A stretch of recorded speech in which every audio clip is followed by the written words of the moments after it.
Welcome to another episode of Follow the Brand TV. I am your host, Grant McGaugh, CEO of 5-Star BDM, a 5-star personal brand and business development company. I want to take you on a journey through another deep dive into the world of personal branding and business development using compelling personal stories, business conversations, and tips to improve your brand. By listening to the Follow the Brand TV series, you will differentiate yourself from the competition and build trust with prospective clients and employers. You never get a second chance to make a first impression. Make it one that will set you apart, build confidence, and reflect who you are. Building your 5-star personal brand is a great way to improve your skills and knowledge. If you have any questions for me or any of my guests, please email me at grant.mcgaugh@5starbdm.com. Now, let's begin with our next episode on the Follow the Brand TV.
All right, so now we've got the man of the hour. We got Zaylin. Now, Zaylin, he's impressive. He's impressed me. I met him through ICABA. He was being honored amongst a lot of other men of distinction. And I had to look into his background a little bit more to see what he was doing with Bravo Theater, Disguising the Art. You know, he's graduated from FAMU. He's a rattler. He's a young man with a vision. He's got a lot of passion. He's got a lot of energy. So I said, man, I got to know this guy. So we're going to unpack a little bit of the Zaylin Yates story. So Zaylin, you like to introduce yourself? Listen, Grant, I just appreciate you hyping me up, sir. I am just so thankful and honored for being here. Yes, I am Zaylin Yates, born and raised in California, Palmdale, California, and graduated from Florida A&M University, where I double majored in business and theater. And taking what I learned from there and my passion for the arts, I relocated down here to South Florida, where I was originally working with Publix full-time in their legal department, and still acting and directing on the side. And my brain was like, you know what, you can't turn on and off. You gotta pick one. So I decided to go full-fledged and start my theater company, Bravo Theater. And I want to say a couple of months after that, that's when I had the opportunity to go and start working at the Adrian Arch Center in their programming department. So just all divine intervention. And I feel like once you start walking in your calling and your power and your passion, opportunities just start falling from the sky. Blessings. Oh, big time blessings. First of all, I'm glad you're down here in South Florida. So I know you were FAMU, that's in Tallahassee. Yes, sir. Now, when did you start really thinking that theater was a path forward for you? You know, Grant, I'm gonna be completely honest. It started in kindergarten. In my first show, I was a butterfly in Sleeping Beauty, and just I was on stage for like maybe 20 seconds, and of those 20 seconds, I was like, "Yep, this is what I got to do full time. This is my passion, and I only got into the arts, stumbled upon it because my cousin was in the arts at my middle school or my elementary school at the time. It went from kindergarten to eighth grade, and I just kind of wanted to be around her. So she was on the performing arts track, and I'm like, okay, well, I'm gonna join that too, just to see what happens. And the love for theater just grew from there. And then in sixth grade is when I like ultimately made the decision that I was going to own a dinner theater one day. Like I just knew that dinner theaters was the new groundbreaking thing, and I was going to change the world with it. And then of course I got into junior high and I learned that they already exist. So I had to shift that mindset a little bit. So it started early on, definitely. I tell you, I remember going to a dinner theater. I'm from Omaha, Nebraska originally, right? Okay. And when I met my wife, I remember when she turned 21, went to a this was on a train. It was on a train and had a murder mystery on the train. Oh yes. Okay. It was so they did like a play on the train while you had dinner, and it was fantastic. I really enjoyed that. And I still remember it to this day. I mean, I can know what the play was about, what was happening, and they had to find the villain. It was a kind of a whodunit type of thing. It was awesome. It was awesome. Yeah. So, Yeah.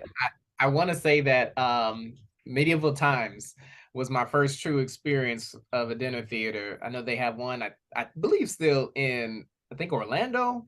But I saw it in California, and just seeing those knights and horses like jousting and fighting, and then I'm just sitting there eating.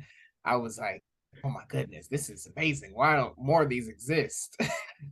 that's the thing. Until you've experienced it, we think of cinema, especially in these days, you think of just the two-dimensional watching something on a screen, but actually Right. being there, present, and watching a play unfold in front of you is magical. Hmm. And I think any artist would tell you, and I'm sure you would say the same. Every time you do the production, it's different. It's Yeah. just something happens that's different. So as you think about where you're at now and where your career is, do you wish you had known something now that you didn't know back then? How would you frame that? That is a great question, Grant. I would definitely frame it as, so what I wish I would have known. What I wish I would have known is that I wish I would have known that the community, or I would say the individuals who are prominent in theater, is so important to like get to know them and to network before just jumping face first into theater. And that was so important and instrumental, I think, coming from college, going into the real world. Because at the end of the day, yes, you're talented. Yes, you have all these thoughts and ideas and you're creative, but you have to build relationships, and the relationships are so much more important than the actual audition itself. Sad to say, Sure, because people sure. want to work with people that they like working with, especially in the arts, because you are around these individuals all day, all night, 7 days a week sometimes. Like if you do not like being around them, you're gonna drive yourself crazy. And so even though I felt like I was talented, even though I felt like, I knew what I was doing, I would have focused more on those relationships and networking much earlier than when I then just jumping out into the real world and really learning that I needed to network instead of just going to from audition to audition. Well, I tell you, you've done a great job networking. I met you through networking at the Akaba event that I talked about a little bit earlier, which you got an award. Then I saw you on television just recently on NBC doing an interview with Jawan Strader. So you're getting the word out. People are starting to tune in to what you're doing. How did this happen? Again, I think that for me personally, it was divine intervention because I made the commitment to myself that I had a vision, that I had a mission, and that I had goals that I wanted to achieve. And I feel as though I was just blessed enough to meet people and connect with people who believed in my mission and vision, who decided to give me a platform to make sure that my voice was also heard and that I could reach more individuals or reach the community like I've been trying to do. So I also definitely don't want to take full credit for it because our PR specialist, Marcia Gomez from Blank Canvas Communications, also definitely helps us out. So I'm pretty sure she would be upset with me if I did not let that. You never get there by yourself. You never get there by yourself. And that's why branding is important. Marketing is important. And so when I think of Bravo Theater, and I saw the interview, and I said, wow, this is great. But how are you defining your brand? If somebody says the Bravo Theater, Zaylin Yates brand, how would you define that?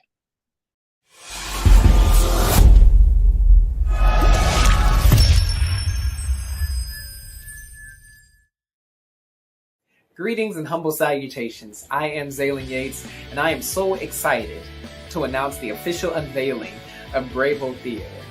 Now, here at Bravo, we pride ourselves on cultivating an artistically conscious community through innovative and accessible performances that celebrate not only humanity, but the power of storytelling. So I just want to invite you all to visit our website to learn a little bit more about the company, as well as follow us on all of our social media platforms, because I promise you do not want to miss any of the exciting information that we had to share with you regarding upcoming productions and virtual content. So thank you all so much for supporting Bravo, and we'll see you soon. So I would define that very simple as we are a company who loves people, who loves the community, and that has a passion for storytelling, and also making sure that when we are inviting those people into our processes, that we are empowering them to also genuinely tell their stories and genuinely find their truth.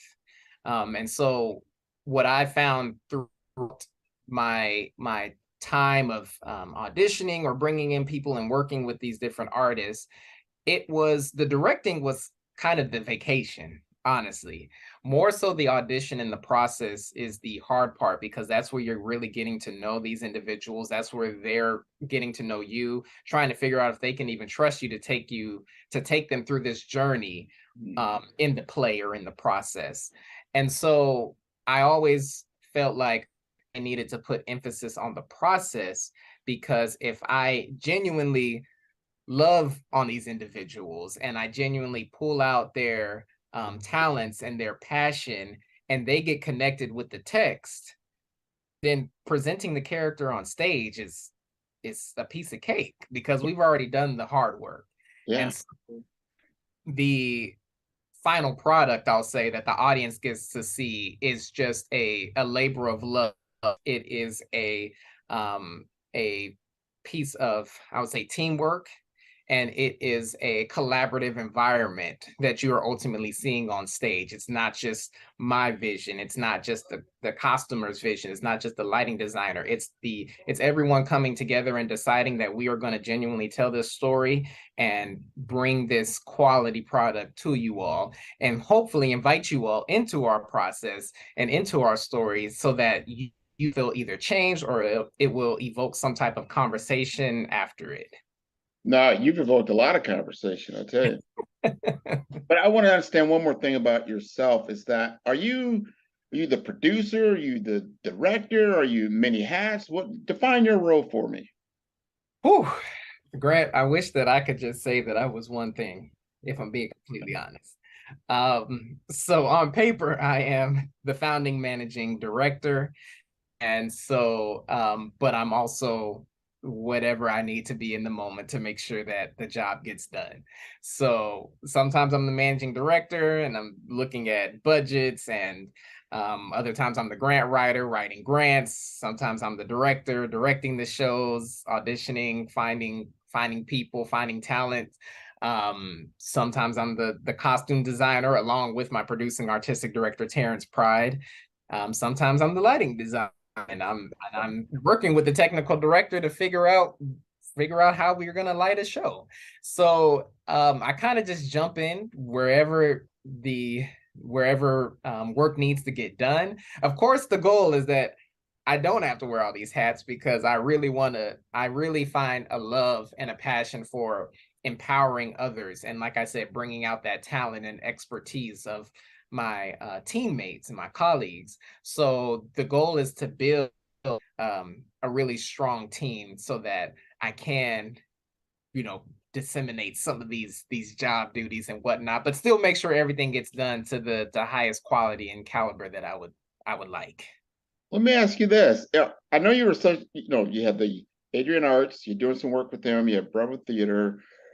First of all, explain to us the relationship there, and Mhm. then what you've learned from being directly in the theater business, seeing other productions other than your own, and has that given you enlightenment or insight into how you see your brand growing over time? Yes, definitely. So I am one who is always about continuous improvement. I always have a hunger to learn and grow. Like at this point, I feel like I've met at least 95% of the individuals at the art center because within the 2 minutes, sorry, 2 months that I was there, I would just walk around to people's desks and start striking up conversations. Just wanted to learn what they did, wanted to know, how their roles affected the organization. And so being in that, I was able to finally get into the arts 24/7. So taking those conversations, taking those experiences, I just pretty much made them or applied them to Bravo Theater. So, when I'm talking and I'm seeing how the Art Center is doing fundraising or development, it's giving me ideas of how we should handle our fundraising and development. And of course, I definitely don't want to compare because we are two completely different entities. I would never say that Bravo is like the Adrian Art Center, but the Art Center definitely has a lot of processes and procedures that I think any arts organization could definitely learn from and model after. And I was fortunate enough, and I feel like blessed to meet individuals who had no issues with sharing their thoughts and their opinions when I would come to them and ask them about us. So definitely being at the art center has taught me so much, but not only that, but all of the different theater companies or just production companies that come in and out of there. I'm having conversations with people all the time, just taking little nuggets away from every conversation and just trying to, store them all in my brain. So when I go back to my computer, I'm just typing notes to be like, okay, I'm gonna come back to that another day. Nice. No, that's how you do it. That's how you continuously grow. I tell you one thing we're going to do right now, Mhm. because I saw some information. I saw a little bit of the play. So a little bit about what you're doing. Interesting topic. And I see how it grows discussion. And you bring people to the play with entry, and you create uh, conversations that I think, as especially in certain cultures like our culture, that we need to have that possibly we did not know, right? Talk to me about, first of all, what you're doing from the plays that you've done. Mhm. Talk to me about, you talked about racial identity, you talked about biracial identity, you talked about what that looks like behind the scenes and when you're in front of the camera and Yeah. doing certain things. Talk to me, first of all, how did you come to this idea that this is the subject that you wanted to bring out? And then let's talk about, some of the reactions you got from that.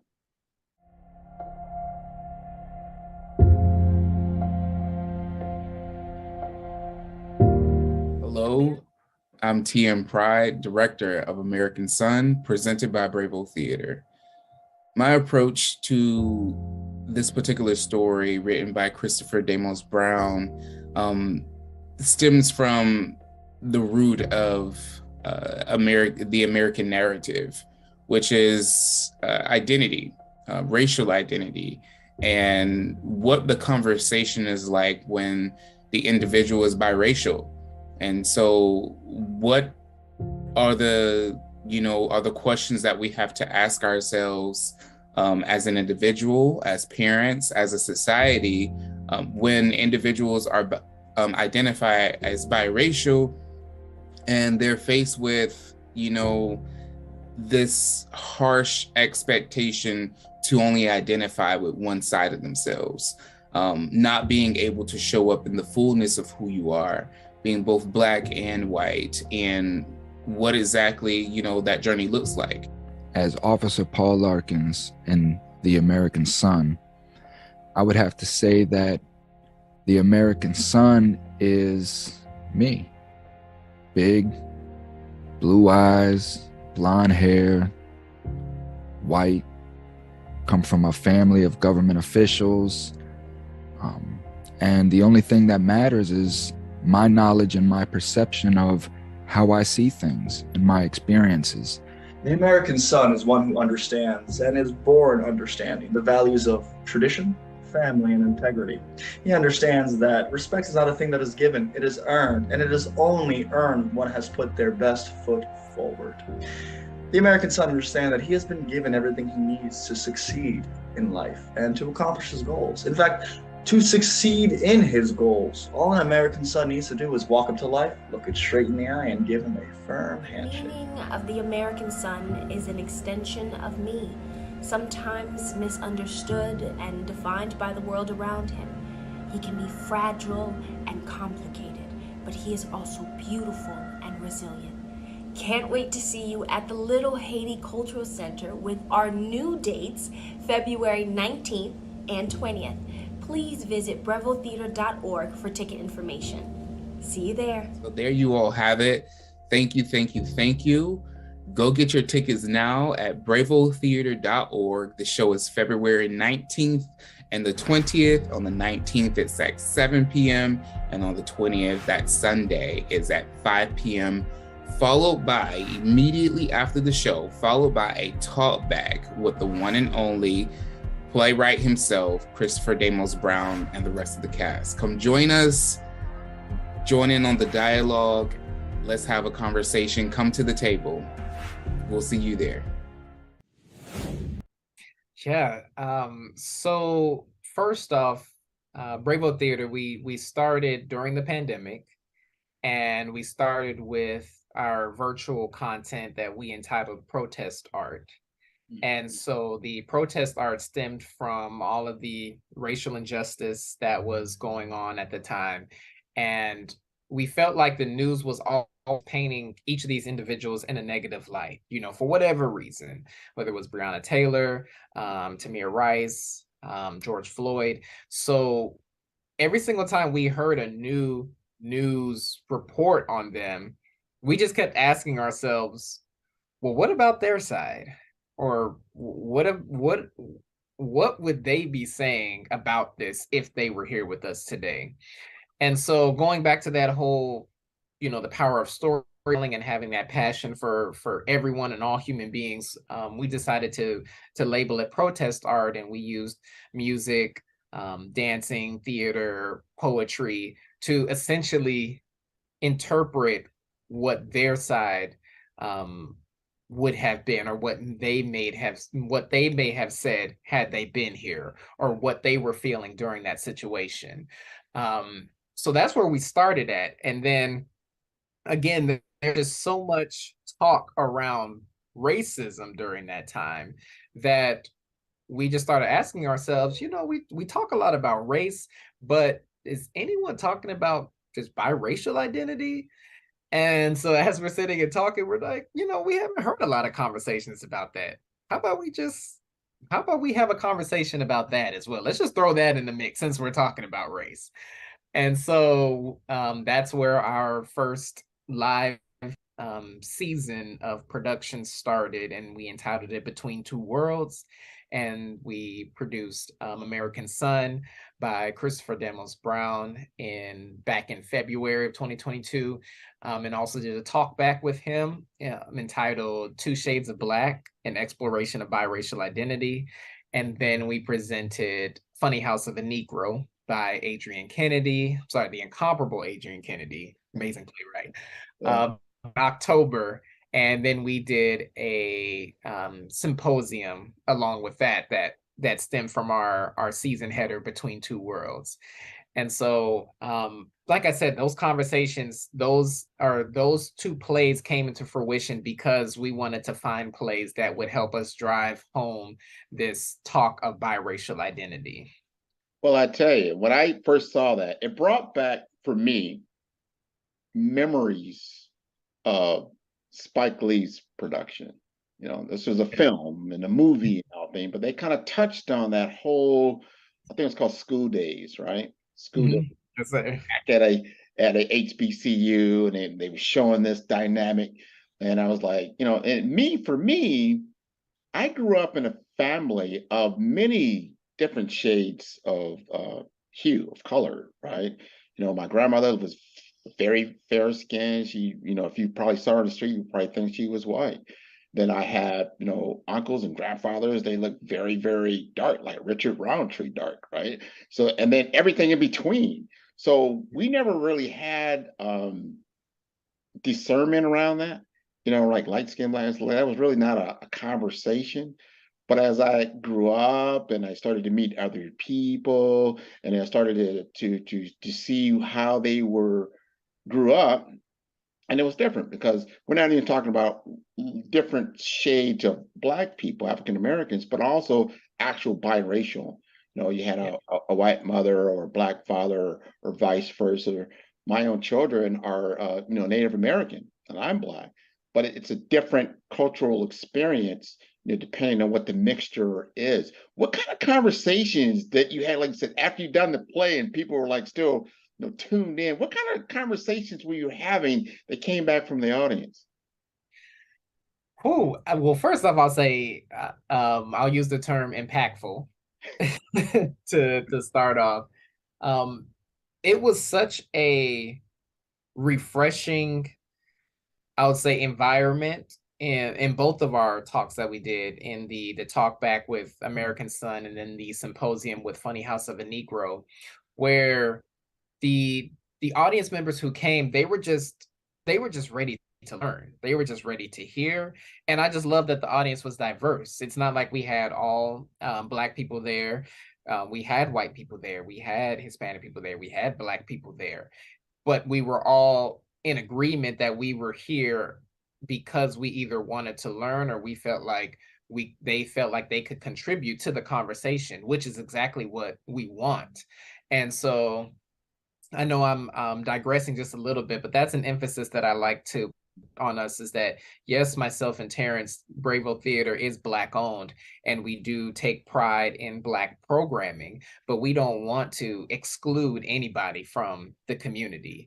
We love doing colorblind casting with our shows, but we also, when we are doing programming that speaks to the African or the Black perspective, we want to make sure that the other individuals, other races of the community still feel welcomed in space, and either as they want to learn or they feel like they can contribute to the conversation because they're immersed in that culture. Sure.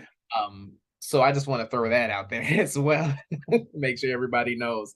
But yes, those conversations, they were so impactful, they were so refreshing, and it was the best part was just hearing different testimonials from people in the audience and on our panels, and hearing their stories and them talking about these real life experiences that they had when it comes to colorism in the Black community.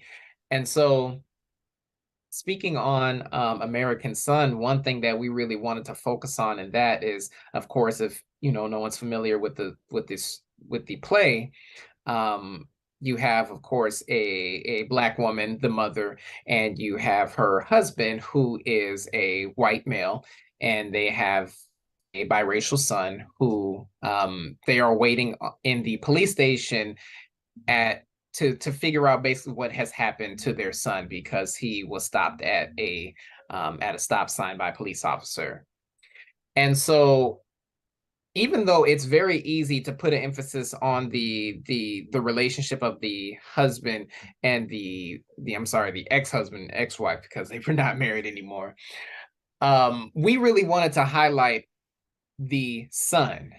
So because the play was called American Son, we wanted to know the son's perspective and this idea of that he had to essentially wrestle with being either too black over here or not black enough on this side and too white on this side, and why biracial individuals must choose. Why can't they just exist in one space as their whole self, as one being? And it's crazy to me that society puts this amount of pressure on individuals to have to choose when I'm sure you and I both know that as human beings, we wrestle with so much conflict within ourselves, whether it be mental, whether it just be society, and that I feel like that it is not fair to those individuals that we put that type of pressure on them, that they have to choose a space to feel welcomed in. So, yeah, I don't want to. I don't want to get too. Dude, that right there, it's so important. Especially, this is the thing. I want my audience to really step back and think about this. Think of America, our country, as a person. Mm-hmm. And when you think of America as a person, what color, race is America? Because she was red for 14,000 years. Mm-hmm. You've been, you would say, predominantly white for the last only 200, let's just say 200 years. Mm-hmm. She's really black in certain areas. She's Mm-hmm. really Hispanic in a whole lot of areas. Right. We are a biracial nation. Mm-hmm. So we're grappling. You look at this from a microcosmic level as a person, but also at the macrocosmic level. And I think that's something, especially now in our society where we were trying to be ultra polarized, but we need to understand that we're one person. Mm-hmm. And this one person has had a heck of a story. Mm-hmm. Let's just say from 1776 to 2023 so far, understanding identity. Mm-hmm.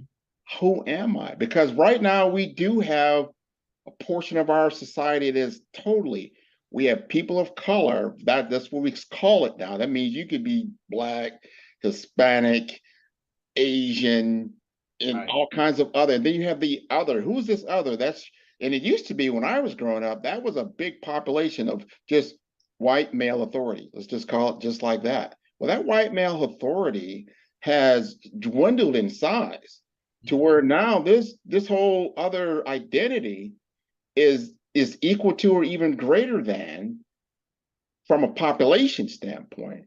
So you start thinking about feelings and the mental construct that's going on there, your play becomes very, very relevant. And I love how you said that, for everybody, because especially if you're in America, you're in this family of Right. biracialism. You're part of it. Mm-hmm. You can't divorce yourself from it, and you can't hide from it. We are one family sitting at the table, and we Right. are a melting pot. And I think that's one of maybe the creators' great experiment. We're going to put the whole world at a table, and maybe they'll fight a little bit at first, and they'll argue, but you know what? We're going to have a meal. Right.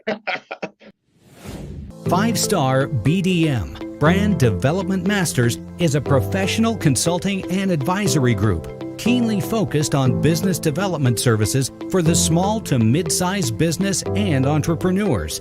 Although every business is unique, they often share business development challenges that can be addressed through smart branding. Services include process improvement and operations, digital strategy and transformation, business intelligence, digital marketing, and personal branding.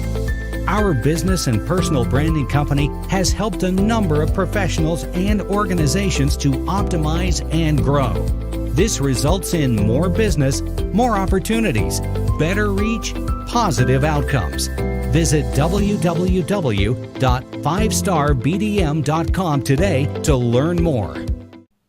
The 5-Star BDM LinkedIn Social Selling course can help you stand out and attract the right connections and opportunities. We will help you professionally create your profile, provide personalized recommendations for improvement, and help you create and share engaging content to help you showcase your skills and expertise. Our 5-step course makes connecting with industry experts, finding job opportunities, and building meaningful relationships easy. Social selling can be an effective way for you to generate leads and close deals, but it does have its challenges. Our course will help you solve the problems associated with digital networking. If you need help personalizing your outreach and messaging, which can lead to low response rates and a lack of engagement. If you need help targeting the right prospects, this course is for you. With so much noise on social media, it can be challenging to cut through the clutter and get your message in front of the right people. Our course will personalize your messaging using our targeting tools and research. You can identify and reach the right prospects. We will also show how to deliver high quality, valuable content that attracts and engages prospects and clients. The 5-Star BDM LinkedIn Social Selling course will address these challenges by implementing best practices. As a result, you can improve your social selling efforts and generate better results. Are you looking to improve your LinkedIn profile and reach a wider audience? Social selling is an effective way for you to generate leads and close deals, but it does have its challenges. Some common problems we saw with social selling include lack of visibility. If your profile is not optimized or you're not actively participating in groups or sharing content, it can be difficult to get noticed on LinkedIn. Number 2, lack of personalization. Some businesses struggle with personalizing their outreach and messaging, which can lead to low response rates and a lack of engagement. Also, difficulty targeting the right prospects. It can be difficult to identify and target the right prospects on social media, especially if you don't have access to robust targeting tools. And number 4, outdated content. If your LinkedIn profile or content is not up to date, it can give the impression that you're not actively engaged on the platform or that your skills and experience are not current. And lastly, poor quality content and not leveraging video and picture to convey ideas. To solve these problems, the 5-Star BDM LinkedIn Optimization Social Selling video course will help you focus on personalizing your outreach and messaging to better connect with prospects. In module number 1, the foundation, we will help you create high quality, valuable profile that will attract and engage. In module 2, the story, optimizing your LinkedIn profile to make sure it is complete, accurate, and visually appealing. In module number 3, the experience, using your targeting tools and research to identify and reach out to the right prospects. In module number 4, engagement, establishing a consistent follow-up process to nurture leads and build relationships over time. And lastly, in number 5, execution. Understand the metrics to help you measure your brand effectiveness. By addressing these challenges and implementing best practices, you will improve your social selling with the 5-Star BDM LinkedIn Optimization Social Selling course. Listen to what others have said about 5-Star BDM. Grant, I'll tell you why I'm here, right? I'm here because I love your brand. When we started chatting on LinkedIn, we connected. I checked you out and I go, man, this guy knows what he's talking about. You were definitely instrumental in helping to shape that knowledge of who I am. Because at first I thought, well, I am an actress, I am a writer, I am a producer, I am a speaker. And so I said, well, I must be a creative communicator. I know that there is a narrative thread here, but you nailed it when you said you are a storyteller. So you brought it all together in this cohesive title.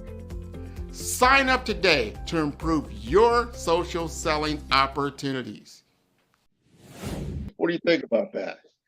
Listen, I love how you frame that, because that is one thing I think that us as a society need to really get to the point of. And that's why I love the arts so much, because the arts in itself is a how I've learned from mentors and just from colleagues. They've already always framed this picture as a patch quilt.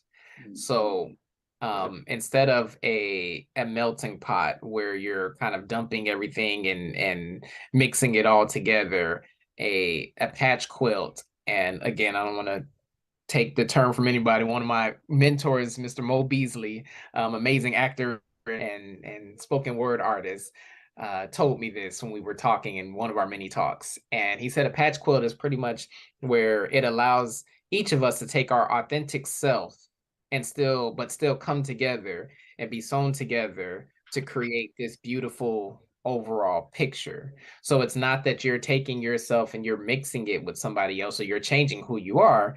No, you're taking your patch, which is your identity, and you're just simply accepting the other individual's patch and just saying that, yes, you know, either my brother, my sister, my family member, like you just said, we can come to this table and we can just all be here in one space together, each as our authentic selves.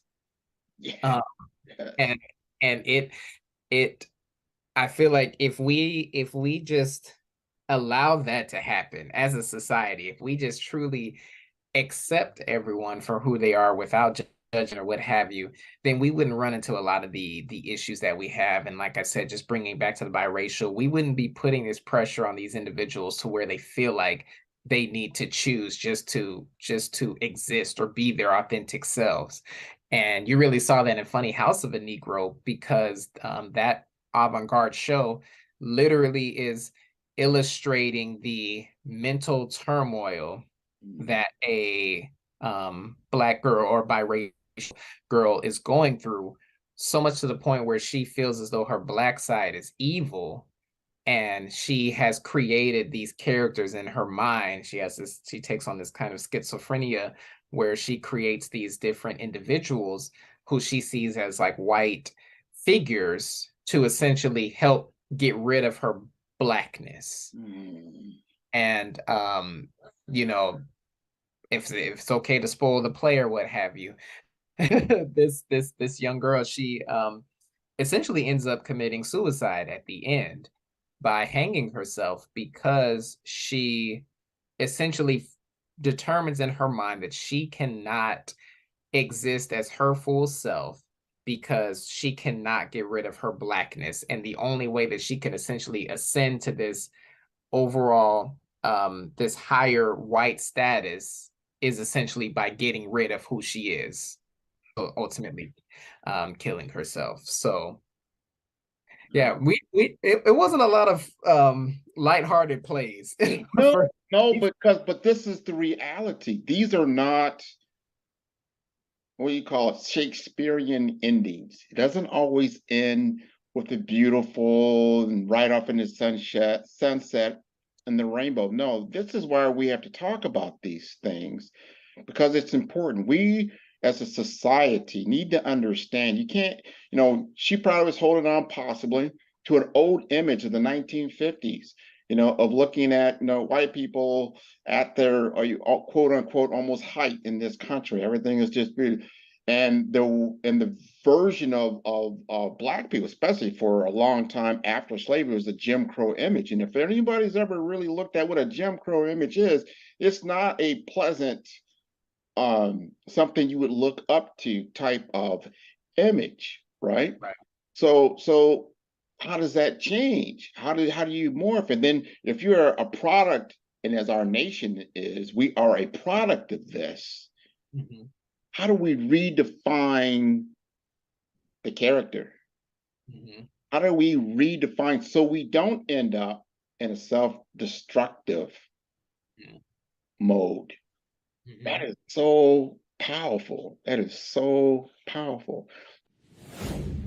Follow the Brand TV broadcast host, Grant McGaw, as he visits with top executives and entrepreneurs to find out their secrets of success with their personal brand. Follow the Brand TV broadcast host as he focuses on brand development to build better relationships, bring value to your business, relationships, and career. You will enjoy listening to each episode that is tailored to speak to you directly. If you're looking for this type of clarity in terms of building your brand, you have tuned into the right station. Each episode will help you to shape a conversation in the 5-star BDM network of 20,000 professionals and become a springboard for your corporate engagement and business opportunities. Each guest will frame their story in the areas of personal branding, business development, career development, financial empowerment, and technology innovation. Grant McGaw explains why he is the CEO and owner of his own professional career. Grant is an accomplished business leader and entrepreneur who wants to give back to individuals to grow their personal brand strategy. Tune in as he weaves his story about new possibilities, while to you exceed expectations. If you love storytelling, this show will make for fun.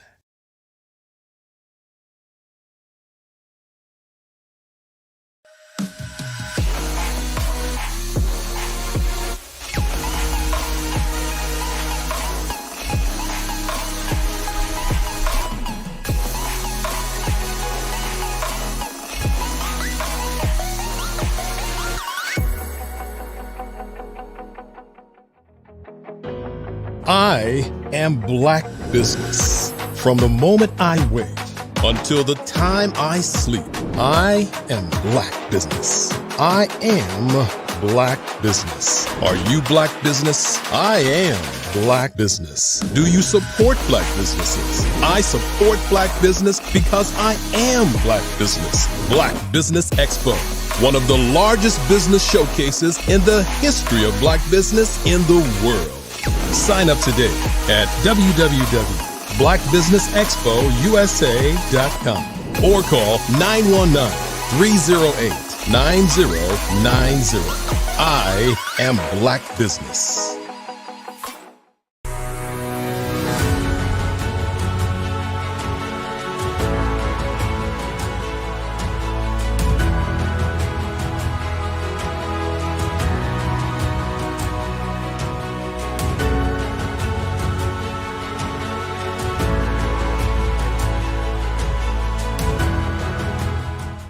The Black Business Expo's mission is to raise funds for high school seniors going to college or K through 12 entrepreneurs.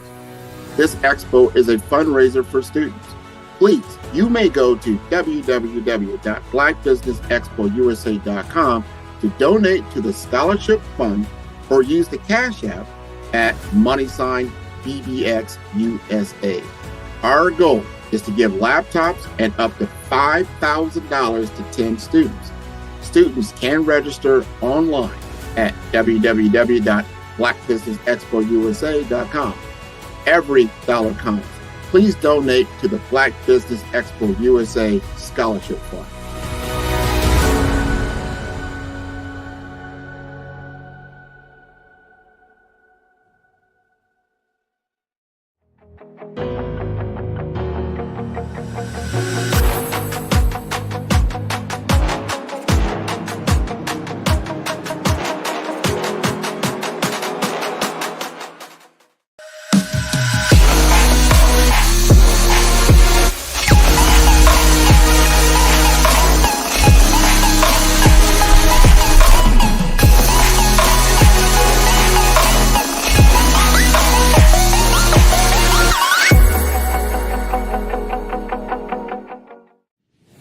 Let me ask you this.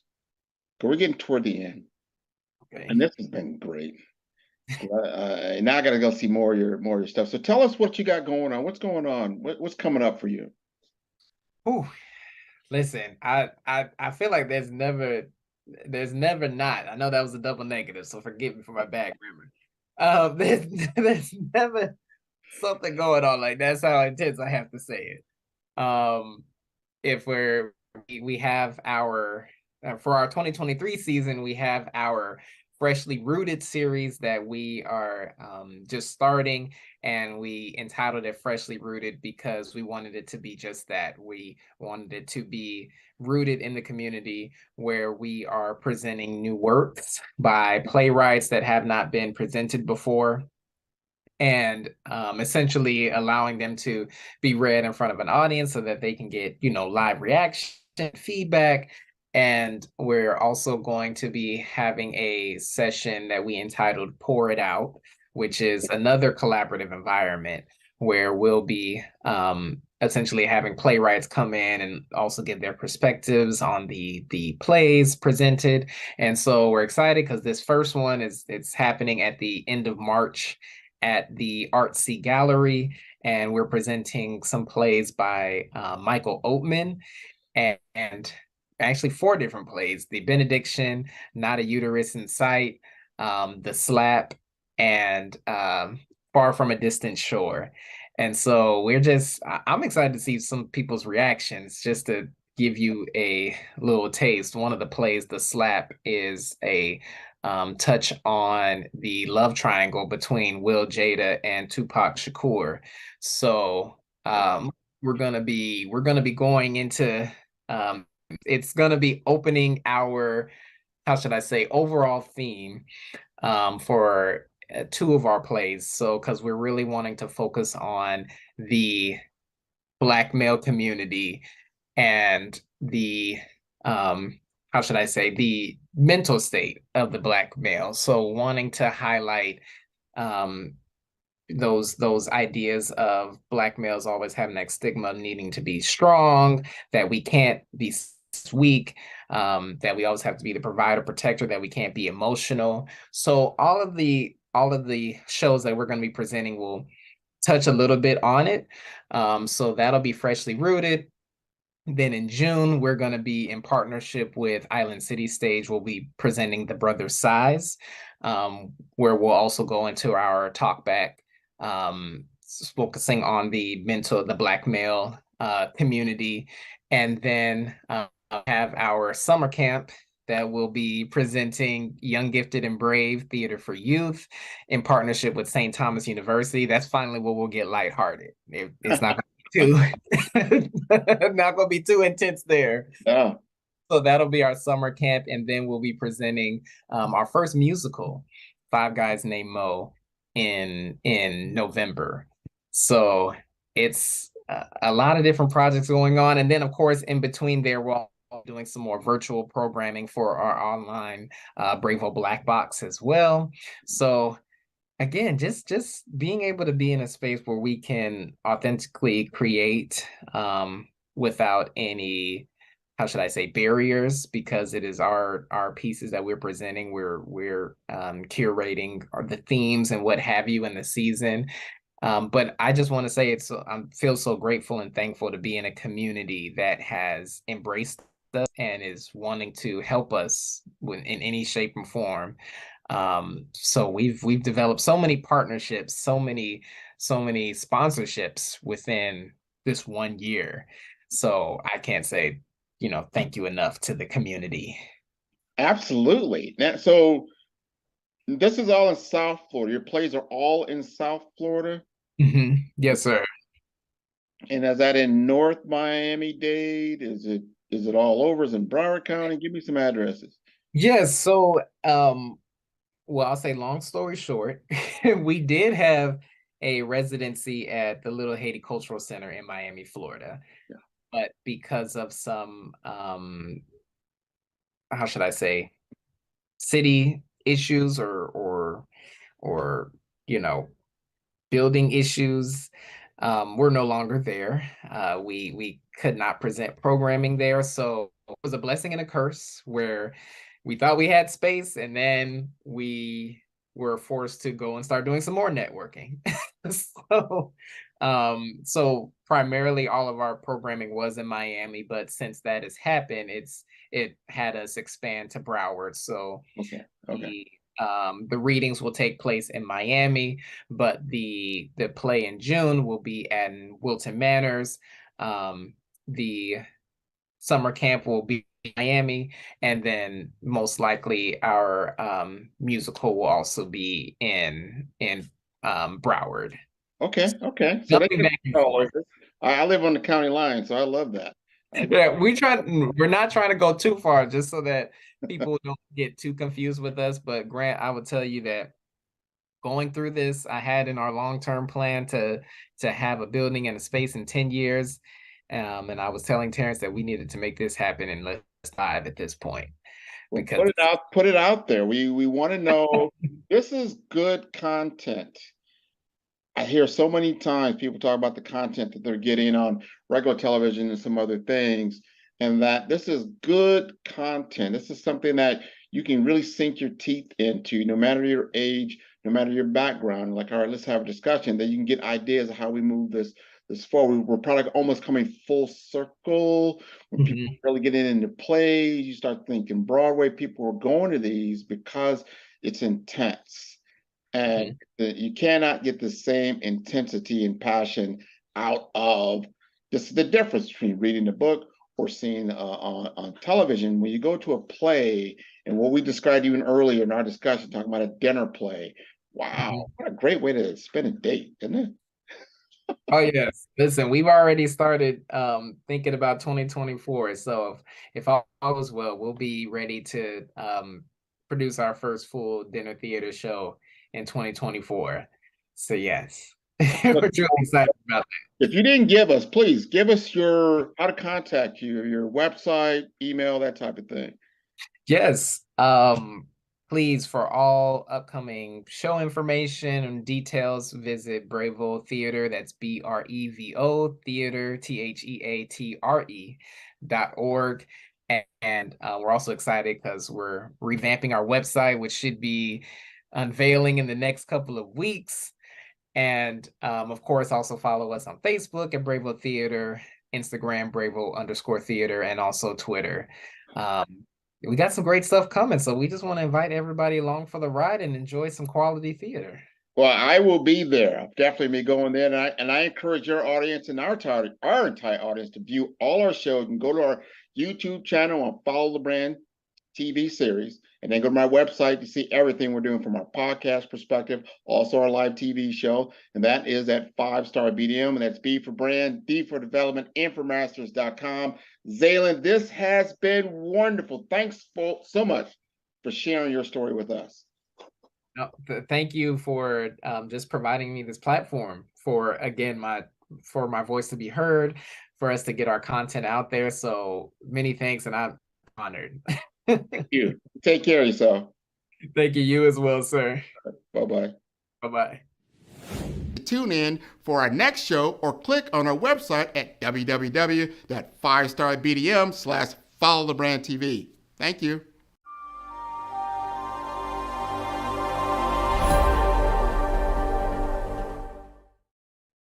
Hey everyone, it's Grant McGaw, CEO of 5-Star BDM and host of the award-winning Follow the Brand podcast and TV series, where I help you to build a 5-star brand that people will follow. My genius is personal brand development through intelligent communication and helping you achieve your business and career goals. I am a requested speaker on digital technology and brand development issues. I want to work with you to increase the value of your current opportunities while attracting new ones. Every one of you is unique, and we all share challenges that can be addressed through smart branding. As a super connector, I work with you as an executive coach to guide you along the complicated business and career development road, providing the enhancement tools and information you need to succeed. Together, I will help you succeed in today's challenging business climate. I will evaluate and measure your progress. Best of all, I am right alongside you every step of the way. Build the brand called you. Genius.